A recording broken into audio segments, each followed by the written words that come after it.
Well, next, let's clear up social justice. Study reveals being an LGBTQ plus senior is even harder than we thought. According to SAGE, a national advocacy group, LGBTQ plus elder adults face unique challenges, particularly around caregiving, healthcare, and housing. Unlike their heterosexual peers, LGBTQ plus elders are 4 times less likely to have children and twice as likely to age alone. Mitchell Zahn, a coordinator for SAGE in South Florida, highlighted the different caregiving models between LGBTQ plus and heterosexual couples, communities. He noted that LGBTQ plus elders often rely on friends for care, a system that falters as friends age and develop their own health needs. Discrimination in healthcare is a major concern. Approximately 20% of LGBTQ plus individuals avoid medical care due to fear of bias. Transgender elders face even greater difficulties with reports of abusive language from health providers and a lack of understanding about transgender care. Morgan Mayfair, executive director of TransSOCIAL, has experienced prejudice firsthand and works to train medical professionals on best practices for transgender patients. Housing is another significant hurdle. Nearly half of LGBTQ plus couples face discrimination when seeking senior housing, and many elders feel compelled to hide their identities to be accepted in some communities. Over 60% of LGBTQ plus elder adults report feelings of isolation and lack of companionship. First of all, thanks for giving me the story. and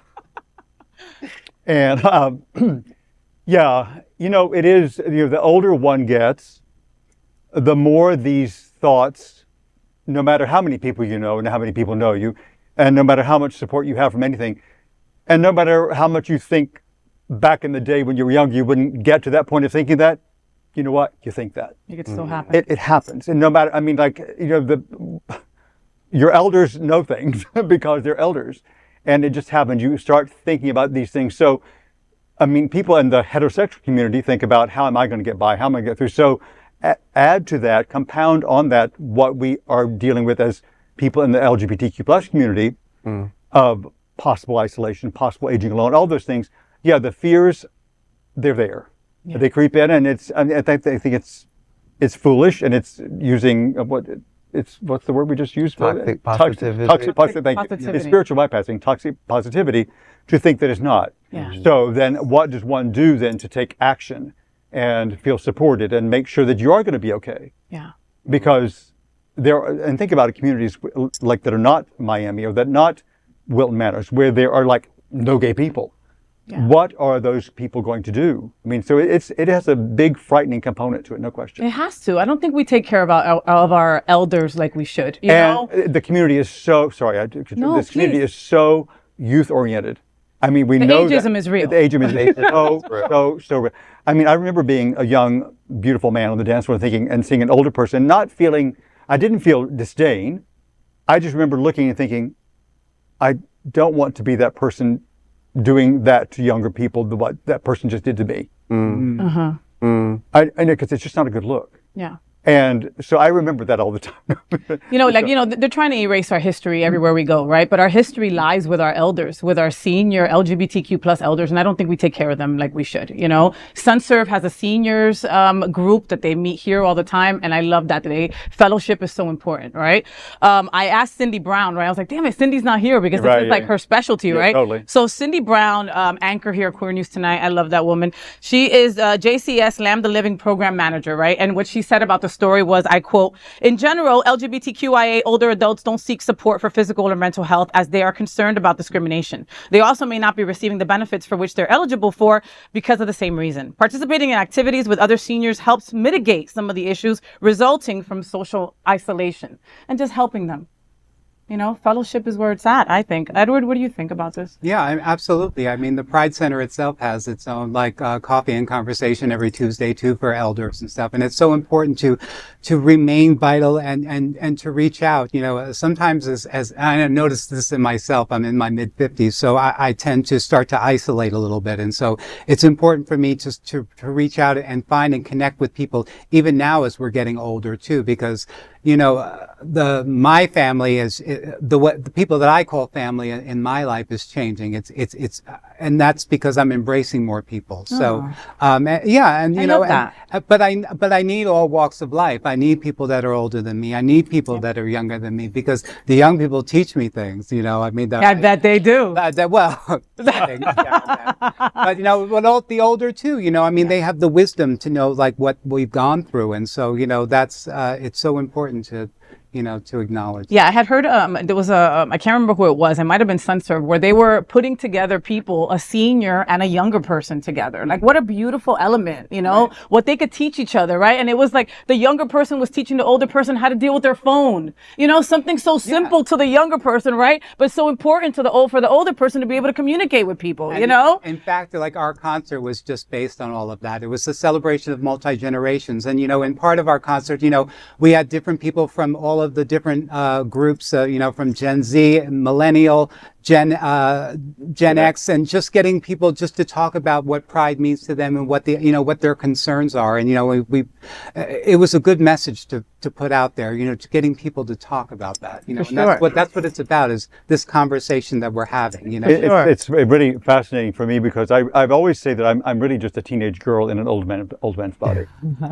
So it's just such a mind twist, you know, to know that I've been out of the closet for so many decades. Adriana, are you afraid of getting old? See this moment? I live. Of course not.